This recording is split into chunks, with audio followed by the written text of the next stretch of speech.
ஒரு கிராமத்தில் முத்தையா என்று ஒரு பிச்சைக்காரன் வாழ்ந்து வந்தான். அவன் தனது கோணியை எடுத்து இருக்கும் இடத்தில் வாழ்ந்து தேவையான பொருட்களையும் உணவையும் மக்களிடம் வாங்கிச் செல்வான். அவ்வப்பொழுது பார்த்தால் மக்கள் சில பேர் உணவளிக்காமல் அவன் வறுமையில் வாடினான். அது போலும் இல்லாமல் அத்தியாவசிய பொருளை கூட கஷ்டப்பட்டான். அதை தாங்க முடியாமல், ஐயோ கடவுளே, எனக்கு இவ்வளோ சோதனை, நான் மட்டும் கிடச்சிச்சுன்னா நல்லா, நான் என்ன மாதிரி கஷ்டப்படுறவங்களுக்கு உதவி செய்வேன் என்று புலம்பி தீர்த்தான்.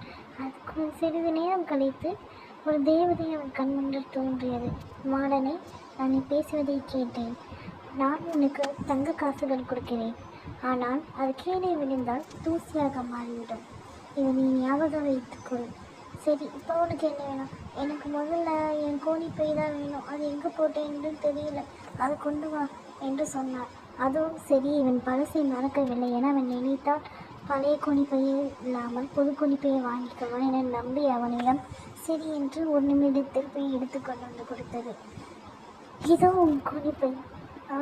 இல்லை, சிறிது நேரம் கழித்து எனக்கு பெரிய கோணிப்பை தான் வேணும் என்று கேட்டான். அதுவும் சரி என்று கொடுத்தது. அவன் காசு போட்டுக்கொண்டே இருந்தது. இவனும் போதும் என்று சொல்லவே இல்லை.